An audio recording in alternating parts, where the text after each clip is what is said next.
नाशिकमध्ये शेतात दिसले एटीएम मशीन. विचारपूस करताच उडाली खळबळ. देश हादरला.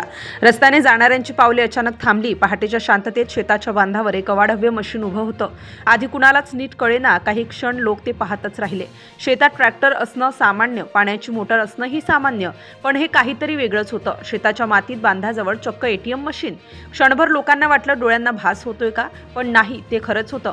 हळूहळू आजूबाजूच्या लोकांची गर्दी वाढू लागली. कुणी दबक्या आवाजात विचारलं, हे इथे कसं? कुणी म्हणालं, रात्री काहीतरी घडलं असणार. मात्र कोणीही ठामपणे काही सांगू शकत नव्हतं. त्या मशीनकडे पाहिलं की मनात एकच प्रश्न, एटीएम शेतात कसं काय? शेतकऱ्याला बोलावण्यात आलं. तो स्वतःही गोंधळलेला. त्यानं सांगितलं, रात्री शेतात कुणी आलं गेलं याची त्याला कल्पनाच नाही. कोणताच आवाज नाही, भांडण नाही, आरडाओरडा नाही, सगळं शांत. मग हे मशीन इथे आलं तरी कसं? या एका प्रश्नानं वातावरण बदललं. लोकांच्या चेहऱ्यावर भीती दिसू लागली. काहींनी मोबाईल काढले, काहींनी पोलिसांना कळवलं आणि मग हळूहळू धागे जोडू लागले. काही वेळात माहिती समोर येऊ लागली. ही गोष्ट फक्त शेतीपुरती मर्यादित नव्हती. ही गोष्ट सुरू झाली होती रात्री, अंधारात, शहरात. रात्रीच्या वेळी एटीएम जवळ हालचाल झाली होती. कुणाला संशय यावा असा मोठा आवाज नव्हता, पण आतून काहीतरी मोडत असल्याचे संकेत तर नंतर सीसीटीव्हीत दिसले. एटीएम केंद्राचं शटर तोडलं गेलं होतं. त्यानंतर जे घडलं ते धक्कादायक होतं. एटीएमला दोरखंड बांधण्यात आला. तो दोरखंड थेट एका जीपला आणि क्षणात जीप पुढे सरकली. मशीन हललं, थरथरलं. 2 वेळा दोर तुटला, पण तिसऱ्या प्रयत्नात अख्खं एटीएम जागेवरून उखडून बाहेर आलं. काही मिनिटातच ते जीपमध्ये टाकण्यात आलं. सगळं इतकं वेगात झालं की कुणाला काही कळायच्या आत हा खेळ संपला. हे सगळं अवघ्या काही मिनिटात. ना गोंधळ, ना आरडाओरडा, फक्त नियोजन.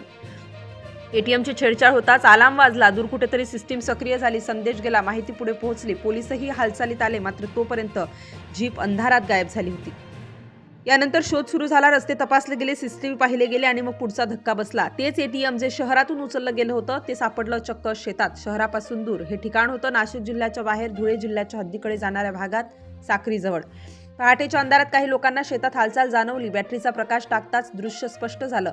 मशीन फोडण्याचा प्रयत्न सुरू झाला, पण अचानक प्रकाश पडल्यावर घबराट उडाली. क्षणाचाही विलंब न करता तिथून पळ काढण्यात आला, मशीन तिथेच टाकून.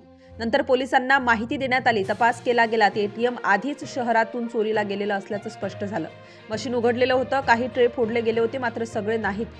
स्थानिकांच्या जागरूकतेमुळे मोठी रक्कम मशीनमध्येच सुरक्षित राहिली होती. तरीही काही रोकड लंपास झालेली होती.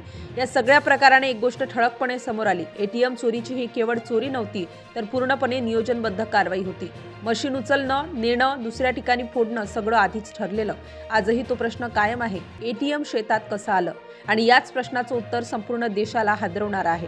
कारण हे केवळ एका शेतात सापडलेलं मशीन नव्हतं. ही होती एटीएम चोरीची नवी, धाडसी आणि भीषण पद्धत, जी प्रत्यक्षात घडलेली पूर्णपणे खरी घटना आहे.